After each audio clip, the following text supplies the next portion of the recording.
Arron Chambers here. Welcome to day 8 of the Next Steps Ministers Training on Marriage and Family. I can't believe it's already day 8. Hopefully you are doing well and seeing improvement in your marriage and in your relationships. Yes, I'm Arron Chambers. I'm a pastor. I'm an author.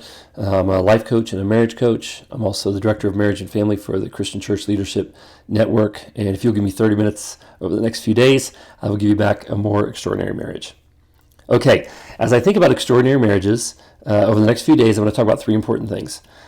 As I think about extraordinary marriages, those 3 important things are like 3 legs on a stool. All right, the first of those legs, boundaries. If you want to have an extraordinary marriage, you have to have really clear boundaries. Boundaries around family, boundaries around work, boundaries around your personal time, boundaries around your date night, boundaries around time with your kids, etc., etc., etc. It's why we have fences. Most of us have fences in our yards because we want to love our neighbors. All right? And without fences, there's chaos. Without fences, your neighbor's dog can just wander in your backyard and leave a treasure, right? That's what's happening in some of our marriages. Because you don't have good boundaries, you are stepping in treasures all the time. Let me give you an example of bad boundaries. Bad boundaries would be when you don't stop working, when you work all the time, work on vacation, when you bring work to bed, when you bring work home, and you and your spouse never get a break from work. That's not smart at all. What you need to do is you need to have clear boundaries around your work life, when it begins and when it ends.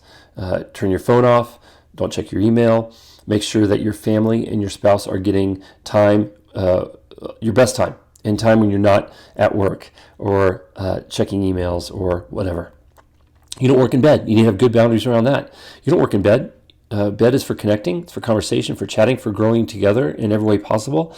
But it's not where you work. If you're going to work, have really good boundaries around your work life so that you get out of bed, go to your office and work, and then shut the door and come back to bed. But here's the thing, you really shouldn't be working at home anyway. All right, you should have really clear boundaries. This is work, this is home, this is family, this is our spiritual time. I really appreciate that growing up. My dad put really clear boundaries around Sunday. He said, you get all your chores done before Sunday. Sunday is not a day to do chores. So growing up in our household, Sunday was a day for church and for eating a lot of good food and for resting.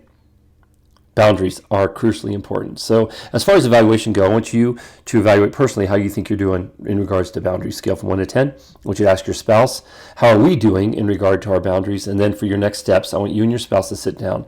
It'd be great if you could do it over the next 30 minutes. Sit down with your spouse, and I want you to evaluate your boundaries, look at the evaluation of your boundaries, and then set up a plan for establishing better boundaries and make some hard decisions over the next 30 minutes, some hard decisions about where you need to put fences up, where you need to put boundaries up to protect the integrity and the joy of your marriage. All right? God bless you, and remember who you are.